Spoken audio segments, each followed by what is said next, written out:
2027 সালে দক্ষিণ Africa, Zimbabwe ও নামিবিয়ায় অনুষ্ঠিত হবে ওয়ানডে বিশ্বকাপের পরবর্তী আসর। 14 দলের এই টুর্নামেন্টের র্যাঙ্কিংয়ের সেরা 8 দল সরাসরি খেলবে, বাকি 6 দল খেলবে বাছাই পর্ব পেরিয়ে।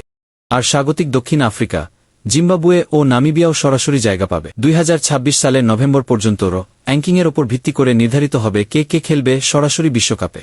এই সময়ের মধ্যে বাংলাদেশ খেলবে 7টি সিরিজে মোট 23টি ওয়ানডে ম্যাচ। বর্তমানে বাংলাদেশ র্যাঙ্কিংয়ে 10 নম্বরে আছে 74 রেটিং পয়েন্ট নিয়ে, আর ওয়েস্ট ইন্ডিজ আছে 9 নম্বরে 80 পয়েন্ট নিয়ে। আগামী 18, 21 ও 23 অক্টোবর মিরপুরে ওয়েস্ট ইন্ডিজের বিপক্ষে 3 ম্যাচের ওয়ানডে সিরিজ খেলবে টাইগাররা। যদি বাংলাদেশ এই সিরিজে হোয়াইট ওয়াশ করতে পারে, তাহলে তাদের রেটিং পয়েন্ট বেড়ে হবে 80, আর ওয়েস্ট ইন্ডিজ নেমে যাবে 10 নম্বরে 76 পয়েন্ট। কিন্তু সিরিজ হারলে বাংলাদেশের রেটিং কমে নেমে আসবে 71 পয়েন্টে। এই সিরিজটাই নির্ধারণ করতে পারে বাংলাদেশের 2027 বিশ্বকাপের ভাগ্য। শেষে দেখা যাক টাইগাররা পারে কিনা লাল সবুজের গৌরব ফিরিয়ে আনতে। প্রেজেন্টেড বাই মেসব স্পোর্টস বেড।